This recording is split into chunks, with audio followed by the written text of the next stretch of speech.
officers who were there for the deportation efforts. I think that's a step in the right direction. I do not think that Republicans are going to agree to the mask issue, number one. The reason that the federal officers, ICE, are wearing masks is because they want to go home at night and they want their families to be safe.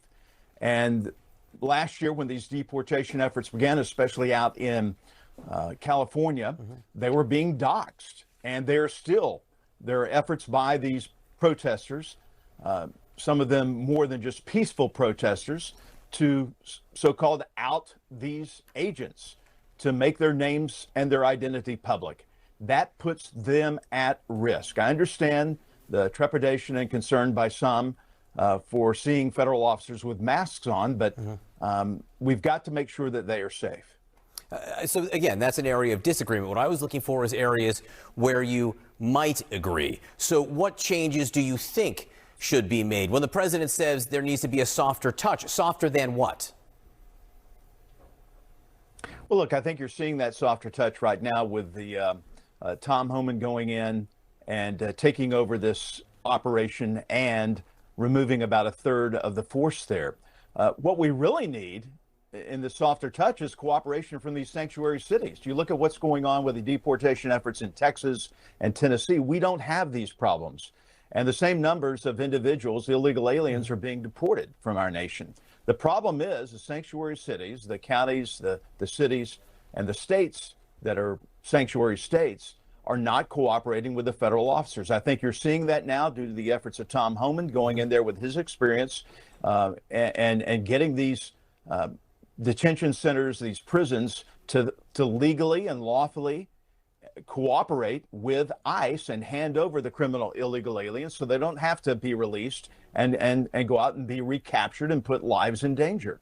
What about judicial warrants for seizures and arrests? Do you think a judicial warrant should be required? Again, I'm trying to figure out if there is an area where Democrats and Republicans can come together here to keep Homeland Security funded. I think warrants is something we can look at, but look, a lot of these individuals already have orders, final orders of deportation. If you have a final order of deportation, you've overstayed your visa, you haven't qualified for asylum, you are indeed an illegal alien, there's not a need for a warrant to go and pick you up and repatriate you to your home country. Do you have confidence in Homeland Security Secretary Kristi Noem? I do. She, a member of Congress prior to that, and of course, governor of South Dakota. I think she's doing a good job. I do not think that the press is giving her a fair shake, for one thing. They don't like her style. They don't like her commercials. They don't like her cowboy hat. Tom Homan has a different style, and he has a history of working under Democrat administrations as well, President Obama's administration. He's done an effective job. He is a bulldog, and he's going to be fair. He is, I think, proving right now that his style is commensurate with those in Minnesota, at least, and we'll see what happens. Hoping you can help clear something up here. President Trump was asked why the director of national intelligence was in Atlanta for the FBI seizure of 2020 election material. Listen to what he said. Why is Tulsi Gabbard there? I don't know, but you know, a lot of the cheating comes from it's international cheating.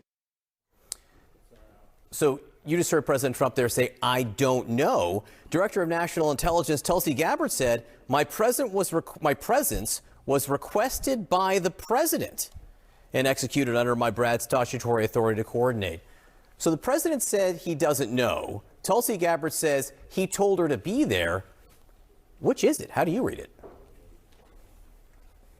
Well, John, I wish I had an answer to that. I don't have inside information for the White House or the Oval Office for that matter. I do know that Tulsi Gabbard has been a stalwart in trying to figure out what has gone wrong with our federal elections. How do we fix them? Was there outside interference from outside governments? And I think when you start talking about that, I understand why Tulsi Gabbard was down there. If they feel like that there was some outside influence or involvement or something nefarious from foreign governments involved in the Fulton County election.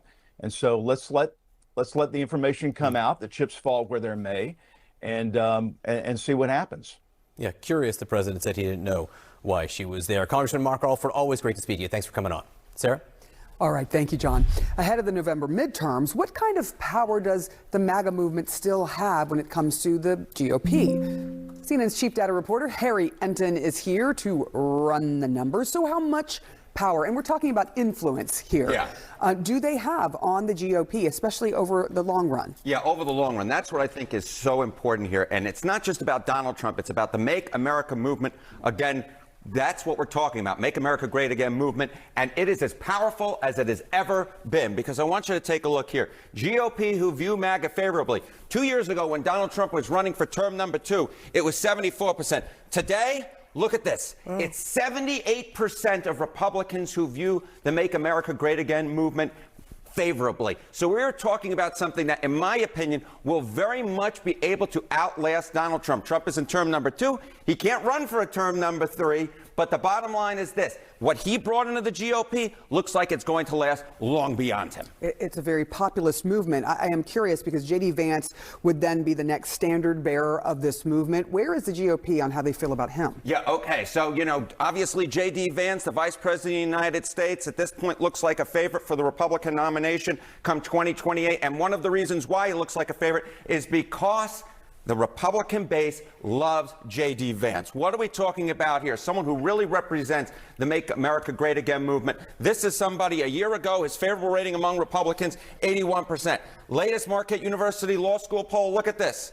84%. 84%. So if anything, his favorable rating is somewhat up from where it was a year ago after a year of Trump. And of course, that matches what we see when it comes to MAGA, right? It matches what we see coming to MAGA, whereby it was 74 and now it's 78%. If anything, MAGA's grip on the GOP, and it seems like the next in line to be the next standard bearer of MAGA, both of them, their favorable ratings are actually up after a year of Donald Trump's second term. So could we extrapolate that there are no cracks in the way in which they feel about Donald Trump and his power? Yeah, okay. So, we spoke about MAGA, right? We spoke about J.D. Vance. But what about the idea, essentially, not just that Republicans like or love Donald Trump, but believe he has been a good influence on the party? And here it is. Just look at this. Say Trump's had a good effect on the GOP among Republicans.